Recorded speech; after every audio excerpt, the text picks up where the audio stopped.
2. O fogo ilumina. O fogo ilumina, o fogo clareia.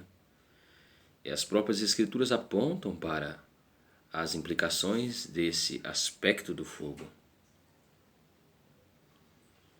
Aquele que é batizado com o fogo anda na luz. Em João 8,12, Jesus diz: Eu sou a luz do mundo. Quem me segue não andará nas trevas, pelo contrário, terá a luz da vida. Aquele que é batizado com fogo não anda em trevas.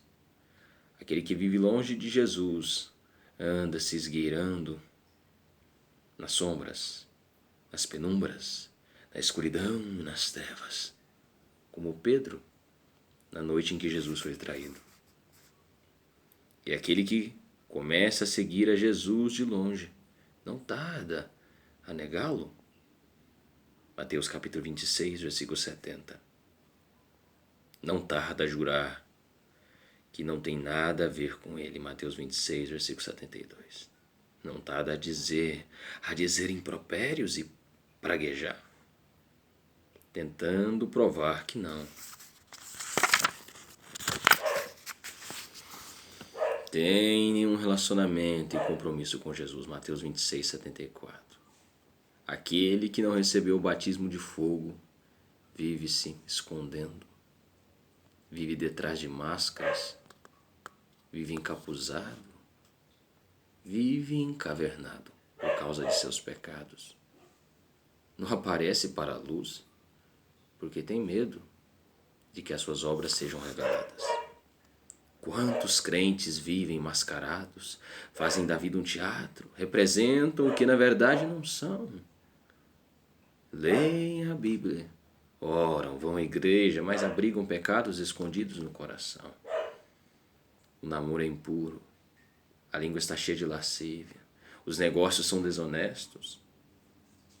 São crentes, vão à igreja, cantam, ensinam, pregam, mas vivem acobertando seus pecados, vivem sem integridade, sem verdade, sem transparência.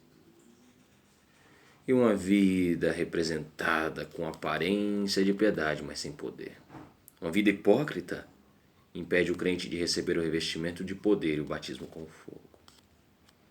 Se queremos que o céu se abra e o Espírito seja derramado sobre nós, como em outras épocas e em outros lugares, é necessário que as máscaras caiam, que a nossa vida seja limpa e purificada, que andemos na luz. 2. Aquele que é batizado com fogo tem comunhão com Deus. Em segundo lugar, aquele que é batizado com fogo tem comunhão com Deus. Leva Deus a sério. Anda em sintonia com o Deus vivo. Aquele que é batizado com fogo tem prazer em Deus, deleita-se em Deus, anda face a face com Deus. Não tem mais prazer no pecado, abomina o pecado, porque o pecado é abominável para Deus. Teme não só as consequências do pecado, mas o próprio pecado, porque não tolera mais ofender a Deus e entristecer o Espírito Santo. Considera tudo como perda por causa da sublimidade do conhecimento de Cristo. Sente saudade de Deus, tem sede de Deus e alegra-se na presença de Deus. Deus é o prazer da sua alma. De acordo com 1 João 1,6, se dissermos que temos comunhão com Deus e andamos nas trevas, mentimos e não praticamos a verdade. É impossível andar com Deus e andar no pecado ao mesmo tempo. Andamos no pecado e perdemos a intimidade de Deus. Ou andamos na intimidade de Deus e rompemos com o pecado. Enquanto abrigarmos práticas pecaminosas em nossa vida, enquanto albergarmos pensamentos impuros em nossa mente, enquanto alimentarmos nossos olhos com a lascívia, não haverá batismo de fogo para nós. Enquanto estivermos racionalizando o pecado, justificando-o, projetando e transferindo-o, excusando-nos e desculpando-nos, não haverá avivamento para nós. Intimidade com Deus e vida correta com Deus são evidências do batismo com fogo. São marcas do verdadeiro avivamento. Avivamento é vida face a face com Deus vivo. Avivamento é deleitar-se em Deus. É ter prazer em Deus. É fazer de Deus o sabor, o sentido da vida, o sabor da vida, o sentido da vida, a maior aspiração da vida. 3. Aquele que é batizado com fogo tem comunhão com os irmãos. Se, porém, andarmos na luz, como ele na luz está, como ele está na luz. Se, porém, porém, andarmos na luz, como ele na luz, como ele está na luz. Mantemos comunhão uns com os outros. 1 João 7. Para que sejamos revestidos desse batismo de fogo, precisamos ter comunhão uns com os outros. Onde há relacionamentos rompidos, feridas não tratadas, mágoas não curadas, falta de perdão, não pode haver batismo de fogo. Onde há divisões, facções, disputas, querelas, brigas, discórdias, não haverá revestimento de poder. Onde há divisões, facções, disputas, querelas, brigas, discórdias, não há revestimento de poder. Não há revestimento de poder. Onde há rachaduras e trincamentos na relação uns com os outros, muro e separação, preconceitos, discriminação e acepção de pessoas, não há espaço para o derramamento do Espírito. Onde há corações azedados pelo ódio, amargura, rancor, ranço, Deus não se manifesta. Onde há corações azedados pelo ódio, amargura, rancor, ranço, Deus não se manifesta. Onde o ressentimento queima, as chamas do Espírito Santo apaga-se. A igreja onde o amor não banha e não asperge a comunhão dos irmãos não pode experimentar o batismo com fogo. Se queremos de fato avivamento, precisamos acertar a vida uns com os outros. Em 1992, preguei esse sermão em São Paulo e, ao terminar da mensagem, quando nos ajoelhamos para orar, houve um murmúrio dentro da igreja, soluços e choro convulsivo. 2 líderes daquela igreja estavam brigadas, cheias de mágoa uma com a outra. O Espírito de Deus as tocou e saíram as duas correndo em direção à outra, abraçaram-se no meio do corredor e choraram longamente, pedindo perdão à outra. Deus derramou poderosamente do seu Espírito naquela reunião. E muitas vidas foram salvas ali. Reverendo Erlo Stegen conta que, certa feita, ele pregava em sua igreja em